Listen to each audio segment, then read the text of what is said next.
Bienvenue à la Chambre de commerce et d'industrie du Mans et de la Sarthe. Aujourd'hui, je reçois Stéphane Bell. Bonjour. Bonjour. Alors Stéphane, la société Ludiver au Mans. Alors c'est une société apparemment dans les jeux, les jouets, ce genre de choses. Mais avant de parler de votre société, j'aimerais qu'on parle de votre parcours. Quel est votre parcours? Voilà. Alors j'ai un parcours un peu atypique en fait, puisqu'on on a créé notre première entreprise il y a maintenant 15 ans. 15 ans. Et donc ça, c'est l'entreprise La Mèche Rebelle en fait.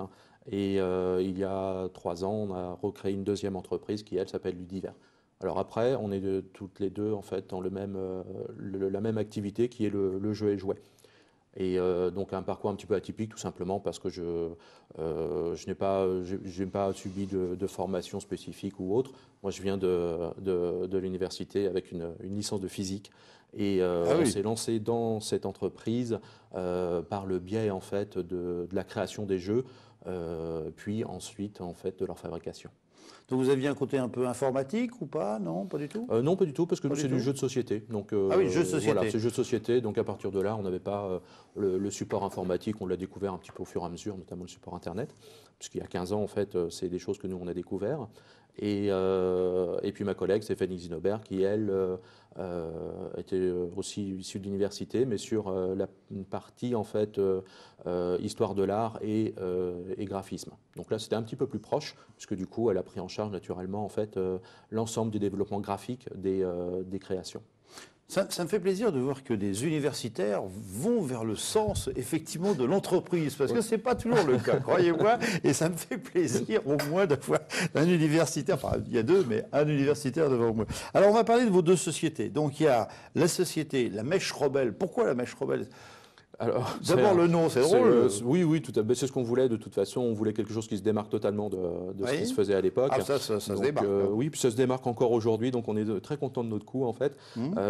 L'idée étant en fait de refuser les anglicismes qui à l'époque avaient tendance à fleurir un peu partout.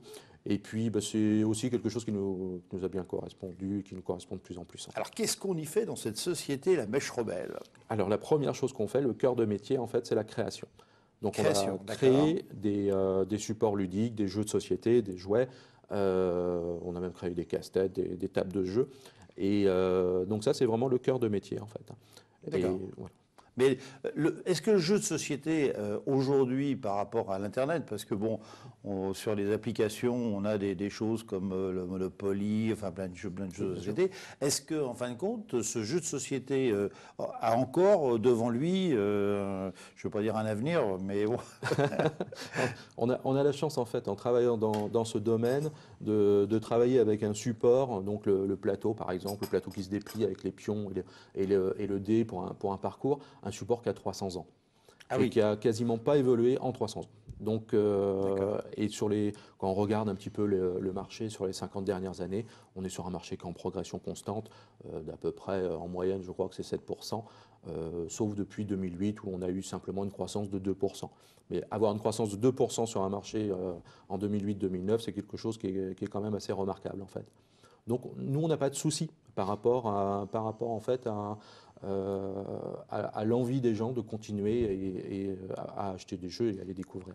Donc il y a le domaine création, donc vous faites en fin de compte des nouveaux jeux peut-être. Oui.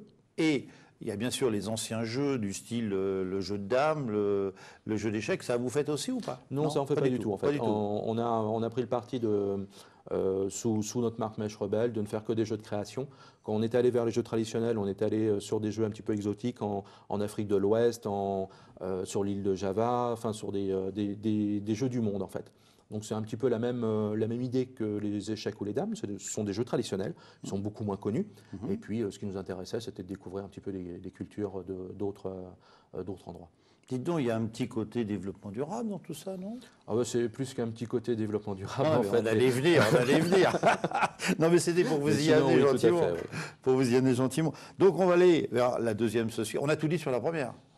Pratiquement. Pratiquement. Combien de salariés vous avez? Alors aujourd'hui, on est 4. 4 personnes, voilà. Oui.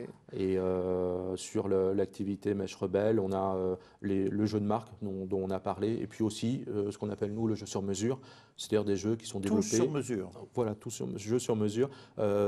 C'est des jeux qui sont développés spécifiquement pour des collectivités territoriales notamment en fait. Ah oui, d'accord. Voilà. D'accord. Alors, Ludivert, le mot vert nous interpelle complètement. Effectivement, dites-moi tout sur cette société. Donc, Alors ça, c'est un projet qui est né en fait de la volonté de créer un acteur de diffusion vers en fait les magasins que nous traitons, c'est-à-dire les magasins de commerce équitable et les magasins bio. Il n'y avait pas d'acteur transversal sur le jeu et jouet éco-responsable, donc on l'a créé. Et on a aujourd'hui sur cette activité Ludivert Diffusion, on traite un catalogue de 120 références à peu près. ah oui, c'est beaucoup, dites donc. Oui, ça commence à être important et on l'a notamment vu par le biais de la logistique qu'on a gardée en interne en fait. Alors, comment vous diffusez justement vos produits? Donc, vous dites dans les magasins de jouets, les magasins bio, voilà. Est-ce que vous avez d'autres moyens de diffuser? Alors sur la diffusion, en fait, on a quand même une spécificité puisqu'on a, on a toujours été sur des jeux et jouets ou issus du commerce équitable ou on appelle de commerce éthique ou éco-responsable, ce qui fait que nos spécificités n'ont pas toujours été bien prises en compte et bien comprises par les magasins de jeux traditionnels. Donc il a fallu qu'on aille trouver d'autres canaux. Et en fait, on a construit notre marché, on a construit des linéaires à l'intérieur en fait de magasins qui pour l'instant n'en avaient pas. C'est les magasins bio et les magasins de commerce équitable. Donc vous amenez un meuble complet avec plein de jouets ou est-ce que vous vendez au coup par coup? On a commencé à vendre au coup par coup. Et puis aujourd'hui, on a créé des prêts à vendre. Donc ce sont des meubles, alors c'est pas en bois encore, ils sont en carton, c'est très solide. Ça permet d'avoir en fait un graphisme développé sur la totalité du prêt à vendre. Et on propose ce service-là de les expédier montés, garnis avec tous les jeux, de manière à ce que les chefs de rayon puissent les poser où ils le souhaitent dans leur magasin. Et ça marche? Ah bah oui, ça marche très bien en fait, puisqu'on a le présentoir qu'on a mis en route le mi-novembre dernier. Ça a pesé. C'est récent. C'est très récent, mais en un mois, ça a pesé 10% du chiffre d'affaires de l'année. 10% du chiffre d'affaires, c'est énorme. C'est absolument énorme. Ça donc on est complètement dans le domaine de la progression là, ou est-ce que c'est vraiment ça a été votre progression? Ça a été notre progression, puisqu'en fait, sur Ludivert Diffusion, entre 2010 et 2011, en chiffre d'affaires, on fait plus 45%. Combien? Plus 45. Ça fait du bien entendre tout ça, hein, dans cette période où tout le monde se plaint à la crise. Alors, on ne dit pas que c'est facile non plus. Hein, non, attendez, bien sûr, c'est bien. De ce côté-là, on est satisfait parce que la création de cette entité-là a vraiment répondu à un marché. Alors, est-ce que vous avez un site internet, je suppose? Bien sûr. Ah, bien oui. sûr. Non, mais ils disent tous bien sûr, mais en fin de compte. Alors, dites-moi un petit peu votre site internet, comment il s'appelle? On a un site internet depuis 1997. Depuis 97. Voilà. Ah, donc, vous étiez dans les pionniers. Vraiment dans les premiers. D'accord. Bon, ça ressemblait pas à grand-chose. Aujourd'hui, c'est beaucoup plus structuré. Donc, il y en a un pour chacune des entreprises et qui présente les produits, qui présente la façon dont on travaille. Est-ce qu'il va me dire le nom? Alors, il y en a un qui s'appelle ludiver.fr, tout simplement. Ludivert. Ah, il y a un trait entre. Non, il n'y a pas de trait. Là, tout est attaché. Ludivert dans ce point. C'est un site. .fr. Non, .fr. D'accord. C'est un site qui est dédié aux professionnels, donc pour les magasins. Alors ça, c'est uniquement. Bon, alors, voilà. Bon, c'est pas la peine que les spectateurs aillent dessus. Voilà, on peut toujours aller voir ce qu'on y propose pour les retrouver en magasin après. Il n'y a pas de prix de vente. Non, il n'y a pas de prix de vente. Et l'autre site, c'est mèche-rebelle.fr. mèche-rebelle.fr. Voilà. Et là, c'est le site de l'éditeur où on trouve l'ensemble du catalogue, mais aussi on va trouver tout un tas de choses, notamment sur la façon dont on travaille, puisqu'on travaille tous nos produits en éco-conception, plus toute la partie en fait de jeux sur mesure et de l'information vers les auteurs de jeux. Très intéressant. Stéphane, parlez-moi un petit peu de l'avenir. Comment vous voyez l'avenir?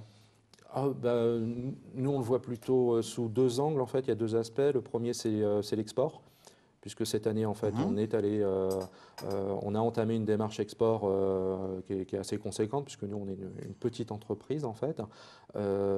L'idée, c'était d'aller exposer sur le plus grand salon européen, en fait, jeux et jouets, qui se tient à Nuremberg, c'est en Allemagne. Donc, ça a eu lieu en début du mois dernier. C'est un salon c'est vraiment énorme, c'est 2700 exposants. C'est absolument gigantesque. C'est phénoménal. Il y a 10 ou 11 halls, dont un par exemple qui est consacré qu'à la pluche. Donc c'est vraiment. Est-ce que vous faites de la pluche aussi? Nous on en fait un petit peu. Ah d'accord. Mais là c'était vraiment les fabricants de pluches du monde entier. Toujours dans le domaine de l'équitable?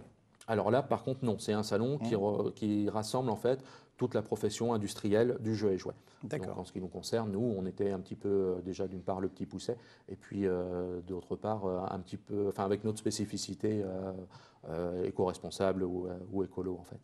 Donc, exportation, ça, c'est Voilà, les projets. Oui, le deuxième point. Et le deuxième, en fait, ça va être le lancement d'un site de vente en ligne, qui pour l'instant en fait chez nous n'est pas du tout faite, mais sous une autre plateforme. Ça sera ni Ludiver ni Mèche Rebelle, ça sera un troisième site dédié qui va nous permettre de proposer un panel très large en fait de jeux et jouets éco-conçus et qui va nous permettre aussi de nous servir un petit peu de laboratoire avant l'intégration éventuelle sur le catalogue Ludiver. Sur les magasins. Bien, Stéphane, un grand merci. Puis nous, on va recevoir tout de suite Audrey Angot pour nous parler justement de l'international. Audrey Angot, bonjour. Bonjour. Alors Audrey, je viens de recevoir Stéphane Bell là, de effectivement Ludiver et puis la Mèche Rebelle. Et en fin de compte, il s'est lancé dans l'international. Donc comme vous êtes responsable de la maison de l'international, dites-moi tout. Alors, en fait, notre rencontre a commencé l'année dernière, donc en mai 2011, lors de la rencontre de l'international. Donc, c'est vrai que ça a été l'élément déclencheur. Et puis, j'ai été amenée à rencontrer donc Monsieur Bale dans son activité export, enfin dans les prémices, puisque ça n'était pas le cas à ce moment-là, pour l'accompagner en fait dans une logique de développement à l'export pour sa société et puis des produits dédiés à l'international. Donc voilà, on s'est rencontrés donc à cette date-là. Et d'ailleurs, nous allons reproduire une troisième édition. Qui s'intitule Les Rencontres de l'international, donc qui auront lieu le 15 mai. Exactement. Donc c'est toujours le même principe. C'est vraiment de proposer en fait aux chefs d'entreprise, aux collaborateurs, porteurs de projets également, étudiants, de participer à une journée dédiée à l'international. Donc c'est l'occasion pour eux d'aborder des projets d'avenir dédiés à l'export, de prospecter un marché, de valider un projet, de rencontrer vraiment des contacts locaux à l'étranger qui viennent à cette occasion-là, donc à la CCI du Mans, apporter toutes leurs compétences et leur expérience sur les marchés étrangers notamment. Donc il va y avoir des ateliers thématiques, des rendez-vous B2B, alors experts pays, experts techniques, donc on va avoir les douanes, les services fiscaux, tout aussi le réseau bancaire, puisqu'il faut penser aussi à sécuriser ses paiements notamment, à les connaître aussi, et puis garantir aussi sa prospection, donc on va avoir aussi des financeurs, etc. Et puis un speed meeting. Donc ça, c'est en début, un speed meeting. Ah oui, ça se passe. Voilà. Okay. Donc là, entre les participants et puis aussi les partenaires de la maison internationale. Donc le but, c'est vraiment de faire connaître aussi davantage les compétences de l'ensemble de nos partenaires et puis aussi de faire ressortir un peu toutes ces compétences qui sont au sein de la maison internationale pour justement répondre aux problématiques des entreprises. Parfait. Écoutez, Audrey, un grand merci. C'était parfait, c'était clair comme tout. Donc, il n'y a aucun problème. Quand on a envie de faire de l'international, on vient à la Maison de l'International pour vous rencontrer. Merci. Et puis nous, on se retrouve bien sûr la semaine prochaine. Au revoir.